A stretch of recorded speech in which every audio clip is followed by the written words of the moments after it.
I have watched people do stupid things in front of those guards for 11 years now. I sell postcards and umbrellas from a cart 300 meters down from the gates, and let me tell you, the umbrellas move faster than the postcards. 11 years. I thought I had seen everything. Then came the man in the pale gray coat. It was a Thursday in late September.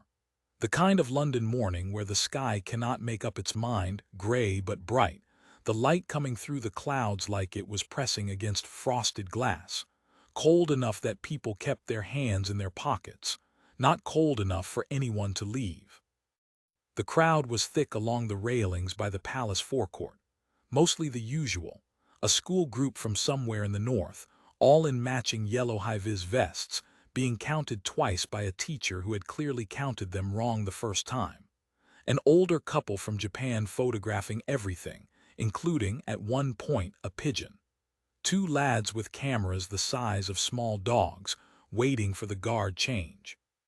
Tourists pressed shoulder to shoulder, breath steaming, everyone holding a phone up like they were all praying to the same small glowing god. And behind the black iron, standing in his sentry box like he had been carved out of it, a guardsman. I did not know his name then, I know it now. But at the time he was just what everyone sees, the red tunic, the bearskin so tall it made him look like something out of a dream, the rifle held at his side, the polished boots. He did not move, not the smallest shift, not a blink you could catch. There is something about that stillness that gets under people's skin. I have watched it for over a decade and I still do not fully understand it. Most people find it beautiful. Some find it funny.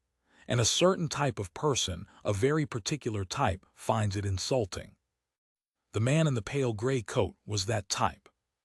He arrived around 10 past 11. I noticed him because of the car.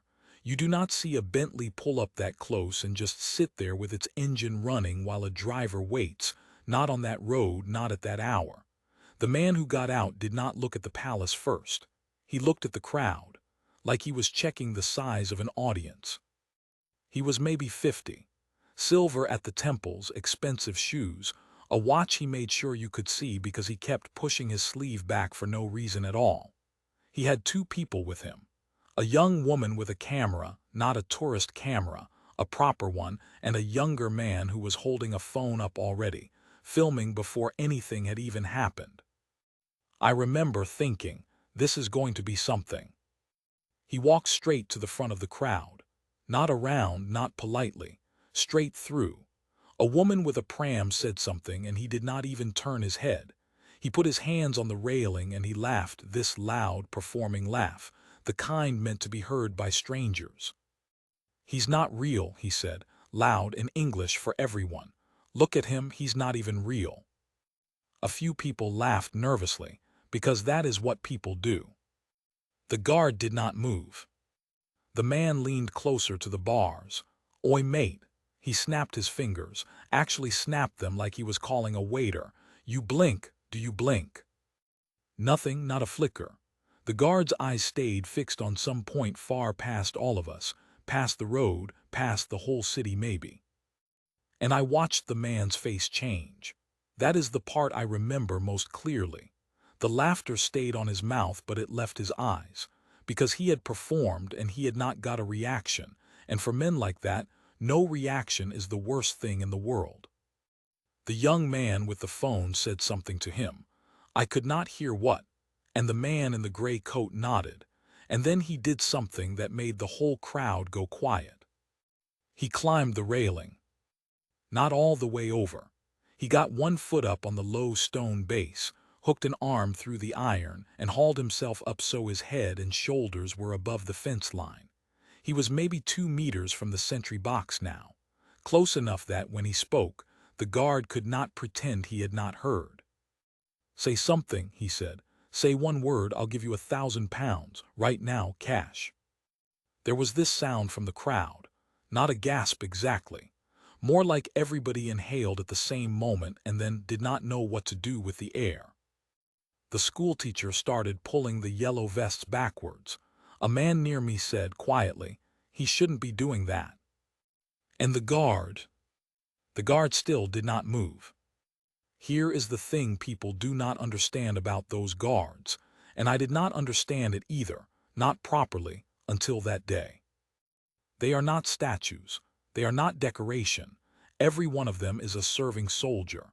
Some of them have come back from places you would not want to hear about over dinner. That stillness is not emptiness. It is control. It is a man holding something very heavy, very carefully, and making it look like nothing at all. I have thought about that a lot since. The man in the gray coat pulled a wallet out of his coat and started counting notes. Actually counting them, one hand hooked round the railing, notes flapping in the wind. He was shouting now. 2,000, 2,000, and you just look at me, look at me. I could see people around me starting to get angry, not loudly, in that very British way where nobody says anything but you can feel the temperature change. The Japanese couple had put their camera down. The teacher had got her class 10 meters back and was standing in front of them like a wall. Somebody near the front was on their phone to someone, saying, "Yeah, there's a bloke." And then he threw the money. He threw a handful of banknotes through the railings at the guard. They did not travel far. Money never does. The wind caught them and they scattered across the gravel, 50-pound notes tumbling and skidding, and two of them landed by the guard's boots. Somebody actually shouted "Oi," then a proper shout. I looked at the guard's face, and I swear I saw something, just for a fraction of a second, his jaw. There was a tightening at the corner of his jaw, so small that if I had blinked I would have missed it entirely. That was all. That was the only thing he gave that man in the whole thing, a muscle moving under the skin. The man in the gray coat saw it too, and he smiled, like he had one. He started to swing his other leg up. And that is when it happened, and I need you to understand how fast this was, because everybody who has seen the video since talks about it like it was some slow, dramatic thing, and it was not. It was 1 second. Less. The guard came out of the box. Not slowly. Not with a warning. One movement and he had crossed the gravel and he brought the rifle down and across. Not at the man, never at the man, the barrel never came anywhere near him. He brought it down flat, hard in front of the railing. And the sound of it was like a door slamming in an empty house. And he roared. I do not know how else to describe it. It was not a sentence.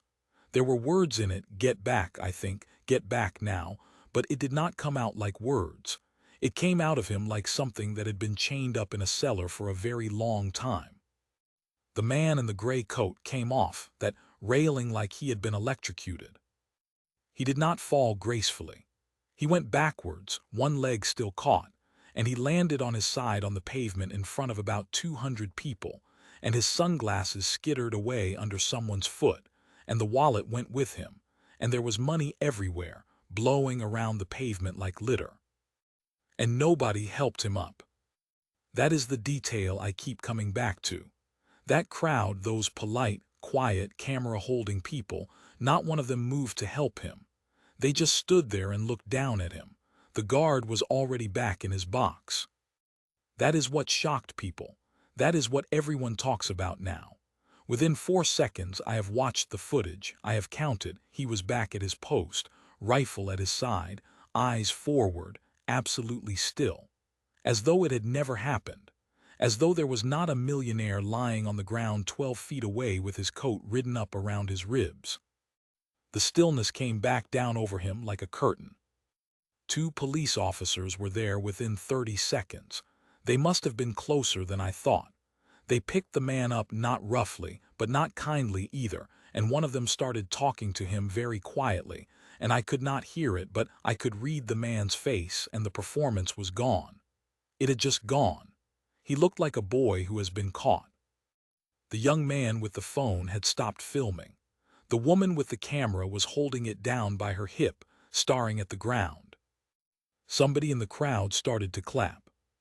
It was slow at first, awkward, one pair of hands, and then it spread, and within a few seconds the whole railing was applauding, the school group, the couple, the lads with the big cameras, all of them, clapping at a man who was standing perfectly still and would not look at any of us and gave absolutely no sign he could hear a thing.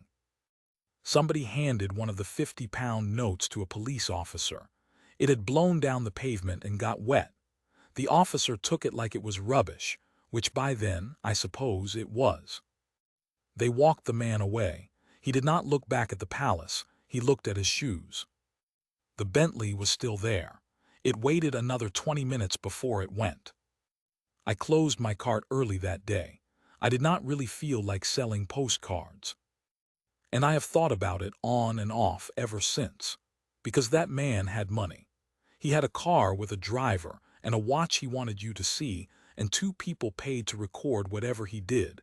And he came to the middle of London and he tried to buy a single word out of a stranger, and he could not do it. Not for 1,000, not for 2. There was a young man standing in a wooden box in the cold with a bearskin on his head and a 50-pound note by his boot, and the whole world was watching him, and he did not take it. He did not even look at it. I do not know his name, and I never will. He will not be interviewed. He will not be thanked. Tomorrow he will be back out there and somebody will pull a face at him, and he will not react to that either. But I know what I saw. You cannot buy a man who has already decided what he is.